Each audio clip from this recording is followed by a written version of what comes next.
Good morning, everybody. Good morning. Thank you for coming out. And I was just sharing with Annette a moment ago. It's nice and muggy outside, and I don't know how those two words fit in one same sentence.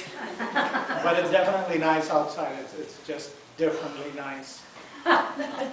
And that's exactly where the thought is going to lead from here, as Spirit is encouraging the conversation. I would like to remind everybody these conversation points are just not for you. They are just for me as well. And we will explore what goes on beyond this point. I would like to bring forward an idea of looking on the inside. There are several aspects of life where all roads, no matter what is in front of us, ultimately lead on the inside. And at that point it becomes a moment of reflection. And there are hundreds of natural, spiritual, and physical laws that are operating in and around us at all times. However, all those laws still, in a roundabout way, go and allow us to be introspective on the inside. So the thought as it was provided to me were only two words: focus and clarity. And we are in our journey of a very fast-paced life, very multitasking lifestyle in many different ways. Even for those that have moved on from working environments, or they are not working any longer, still there has some sort of an expectation or a precept of underlying current of always be multitasking, somewhere, shape, or form. So we'll discuss the first word of focus. As the thought comes in, no matter where we are in our lives, I am always reminded of our principles through the journey of my own evolution, how I am evolving and how my own personal growth is evolving. And it always leads me to the principle number 7. We take personal responsibility of creating our own sense of happiness and unhappiness, the outcomes of the scenario situation that we are sitting in life. And often those situations and places are not the kindest of all. They are challenging, they are difficult, they are whatever, but they are not always the kindest. The kindest ones are easy to remember, work with, and carry forward. But those that challenge us, those that rub us the wrong way, those that are being put in front of us, are just there because we need to learn and grow from whatever it is to be learned from that scenario. And that's where the focus comes into play. If you redirect the focus to the growth that is happening on the inside instead of the challenge or a difficult situation itself, it will allow us to stay connected to the circumstance, situation, or whatever we are going through in our lives. And it will most definitely allow us to attain clarity on the inside. The sole purpose of focus becomes to be clear about wherever your mind is, wherever the attention is, and leave everything on the outsides alone. They may still coexist, they may still carry on, but should you choose to have focus, you will find that you're always connected and you're always working with a purpose. And that purpose is very unique to us as an individual, because it is our individual journey. What we make from this, what we learn from this, is our own choosing, is our own choice. But focus and clarity go hand in hand with each other. So if you're standing in the middle of a difficult situation, ask yourself, why is this for me? What is it in this experience that I need to learn and understand? And it will bring the clarity along. Now, should you have clarity first, you truly would not need a lot of focus because you already know your point in place. You have to bring in focus on why this is happening, why this is occurring, and what it is leading me to. In the book of River of Life, written by Reverend Merrill Nautry, easily available in the bookstore, there is a law of freedom. And that law of freedom says, with clarity and purposefulness and learning to understand our own responsibility in each situation and scenario, knowingly or unknowingly, we create the law of freedom operative in that very moment. The moment we hit that point of clarity, point of awareness, freedom steps in because you, in the moment, understand what is beneficial to you. And to me, that becomes much greater deal than the focus and clarity itself. How many of us have been in situations where we have felt enclosed and captive to work situation, personal situations, health conditions, thought processes, emotions, that we have come away from situations, but those emotions are still holding us down or holding us back or still stimulating processes within ourselves that leave a bittersweet taste in our mouth and our being. But that's where the clarity is. Am I still learning and growing from those experiences? What am I not recognizing here?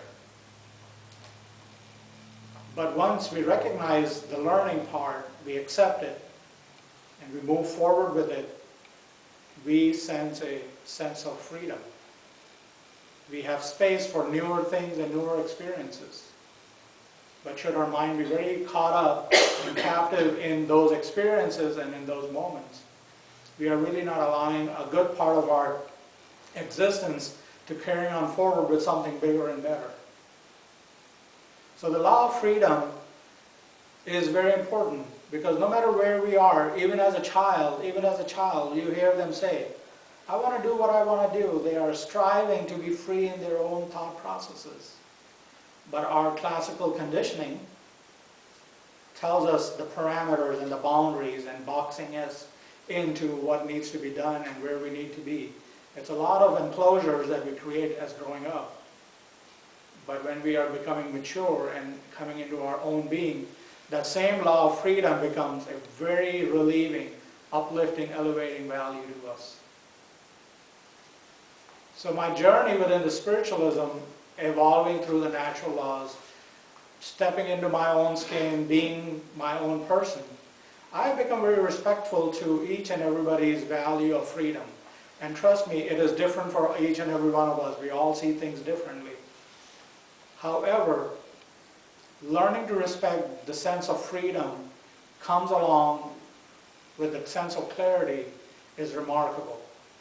And you will have to just understand for your own self, through your own experiences, the moment you had made that one decision that allowed you to step into your own power of clarity, you had freedom right in that very moment.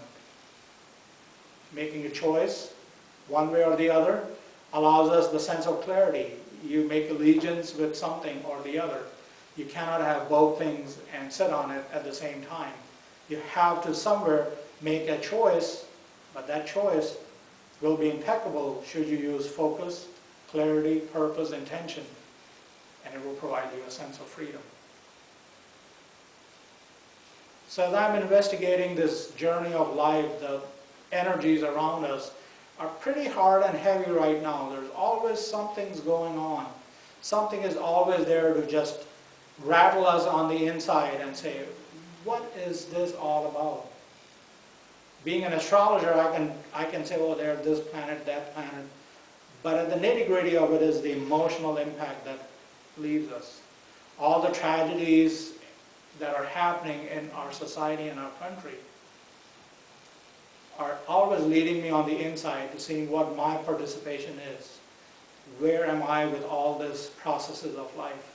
Should I close my eyes, shut my ears, stick my head in the sand and just not worry about anything? But if I take this focus to how I feel impacted, where are my emotions that are being evolved, and how it is leading me to the next best thing for me, is a key element. Because all tragedies lead to something greater.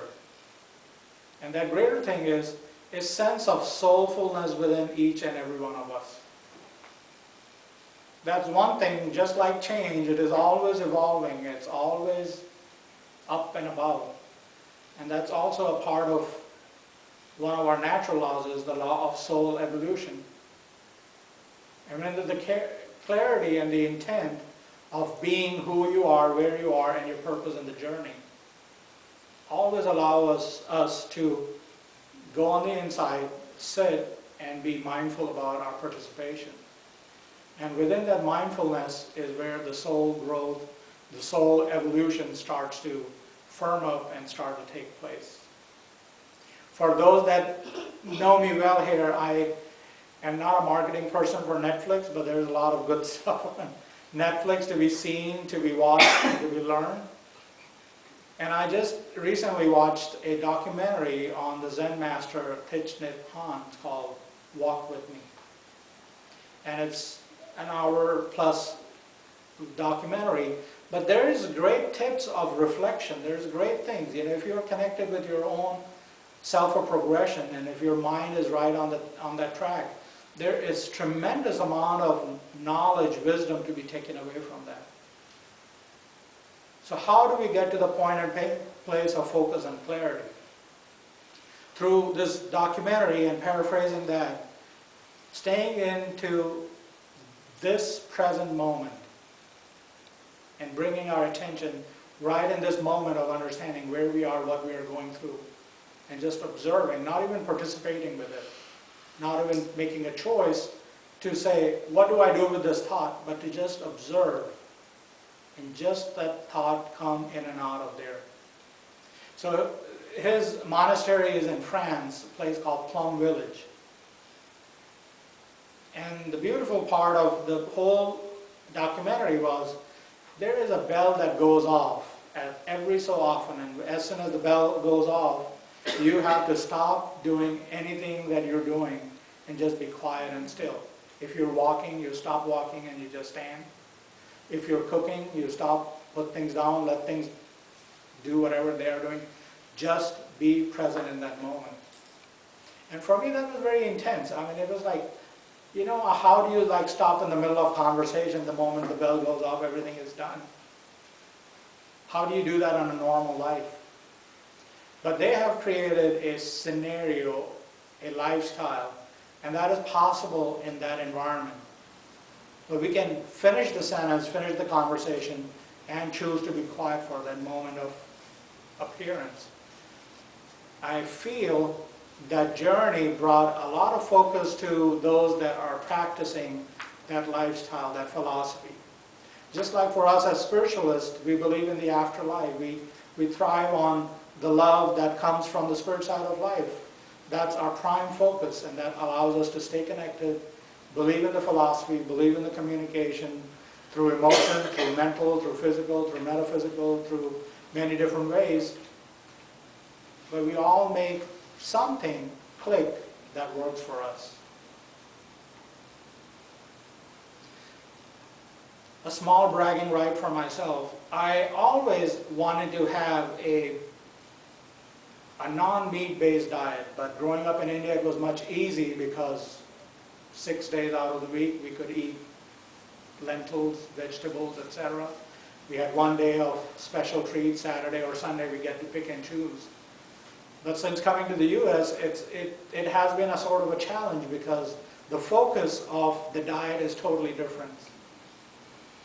And classically, through the philosophies of the yogis and the saints, the diet that has a heaviness with animal products allows less clarity in the system. I never could understand till I started to really put myself in those shoes.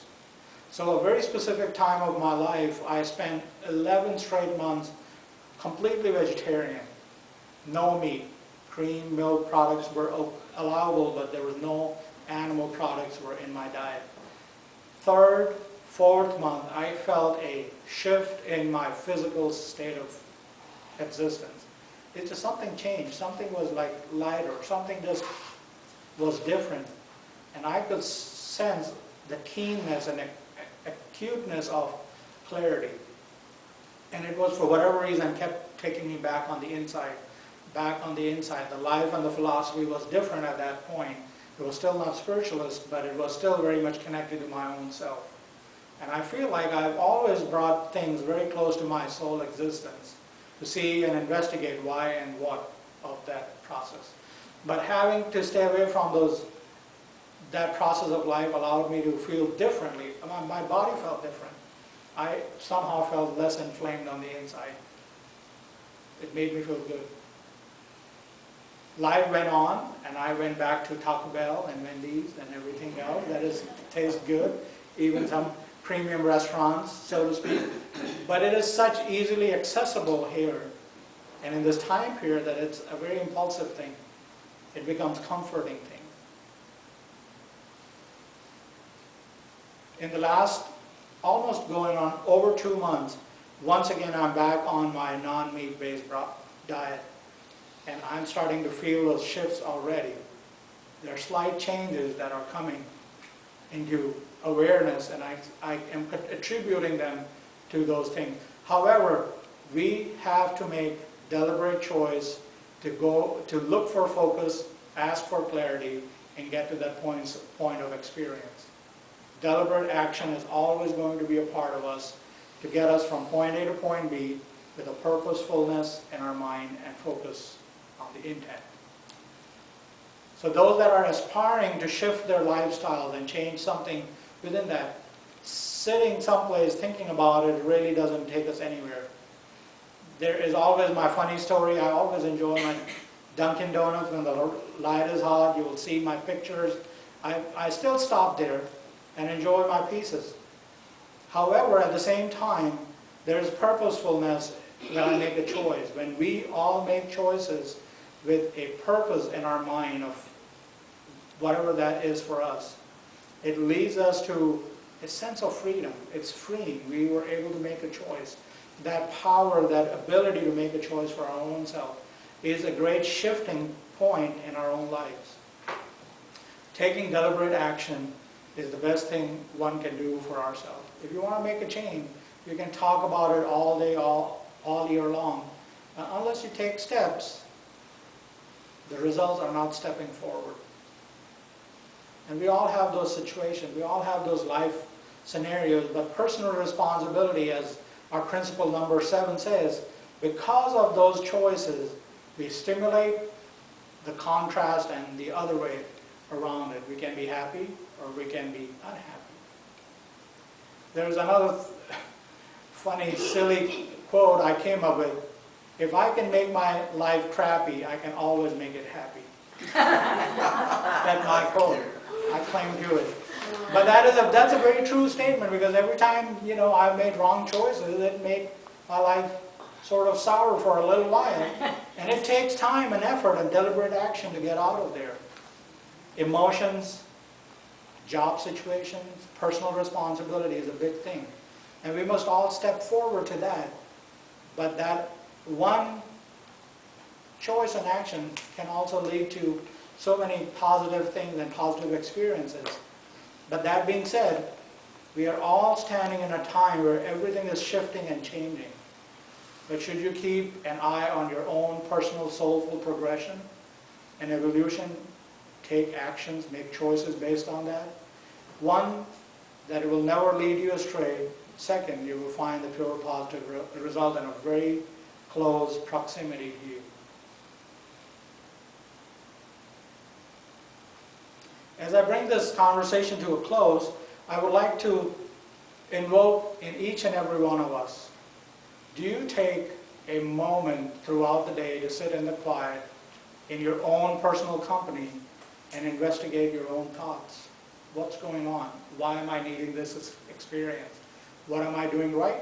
What am I doing not so right? What am I receiving from it? What my participation is? But I would like to invoke in each and every one of us to sit some part of the day. You get to choose what time, what space, randomly, different time, different day. Just give yourself a time out, 10, 15 minutes. Be quiet, be still, and look inwardly and see what your participation is with all that is going in and around you. But you will find harmony, you will find comfort, you will find processes of healing in many different ways.